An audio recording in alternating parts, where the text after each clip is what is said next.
Welcome और कैसे हैं आप सब। तो आज मैं लेकर आपके लिए एक बहुत ही अच्छी वैकेंसी, और ये वैकेंसी आपके निकाली गई है फेडरल बैंक ऑफ इंडिया में। और ये आपकी काफी अच्छी वैकेंसी हो सकती है क्योंकि इसमें आपका पे स्केल भी बहुत ही अच्छा देखने को मिल रहा है। साथ ही साथ आपका काफी कम लेवल ऑफ एक्सपीरियंस मांगा गया इस वैकेंसी के लिए। तो अगर आप एक लॉयर हैं जो एक ऐसी वैकेंसी ढूंढ रहे हैं जो कि आपको काफी अच्छा पे स्केल दे, साथ ही साथ उसमें आपका कोई भी आपका एग्जाम कंडक्ट ना कराया जाए, डायरेक्टली एक इंटरव्यू के थ्रू ही आपको वो वैकेंसी मिल जाए, तो ये वैकेंसी आपके लिए काफी अच्छी हो सकती है।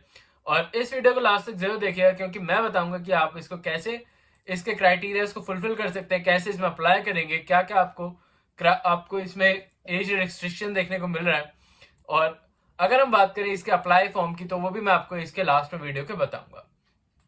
तो वीडियो को लास्ट तक जरूर देखिएगा, और कोई प्रॉब्लम होती है तो मुझे कमेंट से जरूर बताइएगा, सो दैट मैं आपको गाइड कर सकूं और आप इस वैकेंसी के लिए अच्छे से अप्लाई कर सकें। चलिए देखते हैं इस वैकेंसी की तरफ जो कि निकाली गई आपकी फेडरल बैंक ऑफ इंडिया ने।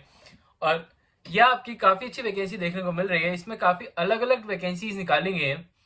तो पहले हम जैसे कि देख सकते हैं, आप assistant manager in CA department और assistant manager in legal department, तो ये दो टाइप की अलग अलग वैकेंसीज निकाली गई हैं। तो आप इन दोनों में से सिर्फ हम लीगल के बारे में बात करेंगे क्योंकि इस यहाँ पर हम सिर्फ लीगल वैकेंसीज के बारे में बात करते हैं।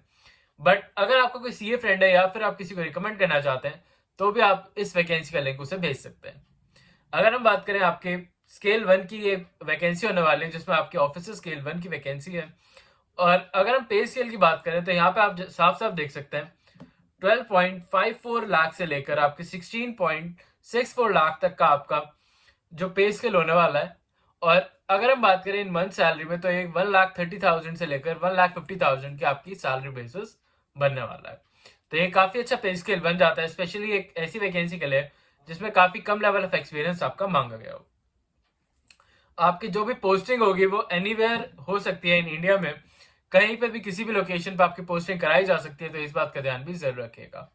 अगर हम बात करें तो एप्लीकेशन जो शॉर्ट लिस्टेड कैंडिडेट है उनको ही पर्सनल इंटरव्यू के लिए बुलाया जाएगा। तो जो भी आप एप्लीकेशन फॉर्म भरेंगे उसे काफी ध्यान से भरिएगा क्योंकि उसके बेसिस पे ही आपका सिलेक्शन होने वाला है।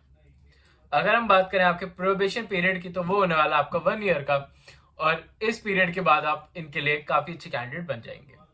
अब देख लेते हैं मिनिमम एजुकेशन क्वालिफिकेशन के बारे में और कैसे आप इसको क्राइटेरिया फुलफिल करेंगे।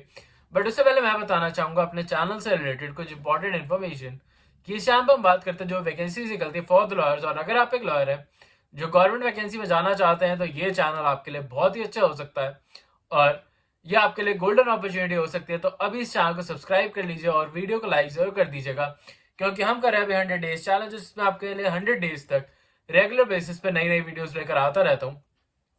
तो उसको सपोर्ट करने के लिए आपको एक लाइक तो बनता है, तो जल्दी से एक लाइक कर दीजिए सो दैट हम भी आगे बढ़े और आपके लिए काफी अच्छी वीडियोस लेकर आते रहे। इस वीडियो में मैं रख रहा हूँ 100 लाइक्स का गोल, तो उसे जल्दी से जल्दी पूरा कर दीजिएगा। और अगर अभी तक आपने बेल आइकन प्रेस आउट नहीं करा है तो उसे भी जल्दी से कर लीजिए सो दैट आप अपडेटेड वीडियो टाइमली बेसिस पे देख पाओ और उन्हें बिल्कुल मिस आउट ना कर दे, क्योंकि अगर आप उनकी डेट मिस आउट कर देते हैं तो आप उस वैकेंसी को मिस आउट कर देंगे। तो इस बात का ध्यान भी जरूर रखिएगा।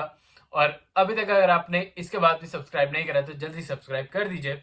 अब बढ़ते हैं इस वैकेंसी की तरफ और देखते हैं इसमें और क्या क्या चीजें मांगी गई हैं और आपके एजुकेशन क्वालिफिकेशन में क्या क्राइटेरिया रखा गया है। तो अगर हम असिस्टेंट मैनेजर लीगल डिपार्टमेंट की बात करें तो इसमें आपके एजुकेशन क्वालिफिकेशन में जैसे कि आप देख सकते हैं यहाँ पे लिखा हुआ है कि आप लॉ ग्रेजुएट होने चाहिए, मतलब आपके BA-LLB या फिर LLB पूरी हुई भी होनी चाहिए। साथ ही साथ अगर हम बात करें आपके एकेडमिक रिकॉर्ड की, तो आपके मिनिमम 60% मार्क्स होना जरूरी है आपके 10th 12th और आपकी ग्रेजुएशन में। तो जो भी जहां से भी आपने लॉ करी हुई है वहां पे आपके मिनिमम 60% मार्क्स होना जरूरी है। साथ ही साथ आपके 10th 12th के मार्क्स भी देखे जाएंगे, तो उसमें भी आपके मिनिमम आपके 60% होना जरूरी है। तो इन बातों का ध्यान जरूर रखिएगा, ये बहुत ही छोटी छोटी बातें होती है बट इनके बेसिस पर ऐसी वैकेंसीज में सिलेक्शन प्रोसेस कंडक्ट कराया जाता है। अब देख लेते हैं कि इसमें आपको मिनिमम एक्सपीरियंस कितना मांगा गया। तो जो भी कैंडिडेट है जिसने अपनी बार काउंसिल से रजिस्ट्रेशन करा रखी है और मिनिमम 1 एक्टिव पीरियड में वो अपनी एडवोकेसी में काम कर रहे हैं या फिर लिटिगेशन में काम कर रहे हैं इन सिविल और क्रिमिनल कोर्ट्स में, या फिर आपके पास मिनिमम क्वालिफिकेशन वर्क एक्सपीरियंस है या फिर इंटर्नशिप एक्सपीरियंस है इन लीगल फंक्शनिंग और एनी सोशल कमर्शियल बैंक्स में, तो भी आप इस वैकेंसी के लिए बिल्कुल अप्लाई कर सकते हैं। स्पेशली आप अगर बैंकिंग सेक्टर से आपको थोड़ा भी आपके पास स्कोप है या फिर आपने थोड़ा वहां पे एक्सपीरियंस गेन कर रखा है, तो आप इनके लिए एक डिजायरेबल कैंडिडेट बन जाएंगे। इस बात का ध्यान जरूर रखिएगा। अगर आपके पास ऐसी कोई इंटर्नशिप है तो आप अपनी सीवी में उसे जल्दी से जल्दी इंक्लूड कर लीजिएगा और कवर लेटर में भी उसे जरूर लगा दीजिएगा। अब हम देखते हैं कि इसमें एज लिमिट क्या रखी गई है। तो अगर आपकी एज 30 ईयर्स से कम है तो आप इस वैकेंसी के लिए बिल्कुल अप्लाई कर सकते हैं। ये जो भी बॉन्ड का जो भी लिखा हुआ है आप इसको इग्नोर करिएगा, क्योंकि ये बहुत ही कॉम्प्लिकेटेड हो जाएगा। आप बस इस बात का ध्यान रखिए कि अगर आपकी एज 30 ईयर्स से कम है तो आप इस वैकेंसी के लिए बिल्कुल जा सकते हैं। और अगर हम बात करें कैंडिडेट इंडियन सिटीजन होना जरूरी है, तो ये एक नॉर्मल बात बन जाती है। अब हम बात कर लेते हैं कि अगर आप इसका एप्लीकेशन फॉर्म भरते हैं तो आपके जो भी सेंटर्स पड़ेंगे वो इन 6 लोकेशंस में से एक में ही पड़ेंगे।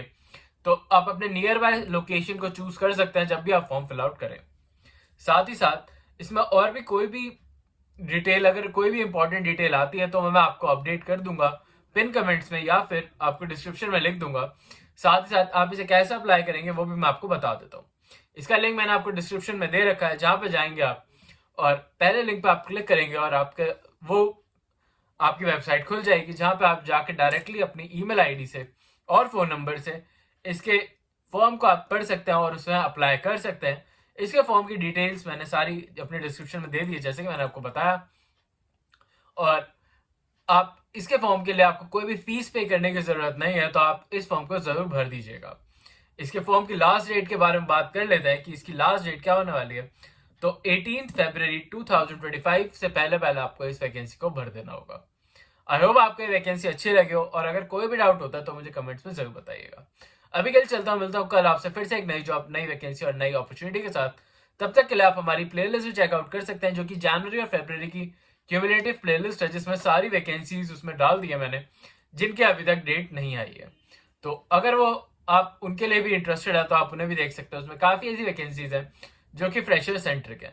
साथ ही साथ मैं बताना चाहूंगा कि आने वाले कुछ दिनों में ऐसी काफी और वैकेंसीज भी आने वाली हैं जो कि आपके लिए काफी अच्छी हो सकती है। तो अभी आप चैनल को सब्सक्राइब कर लीजिए और बेल आइकन जरूर प्रेस आउट कर लीजिएगा। अभी कल चलता हूँ, मिलता हूँ आपसे कल एक फिर से नई वैकेंसी के साथ। तब तक के लिए बाय। और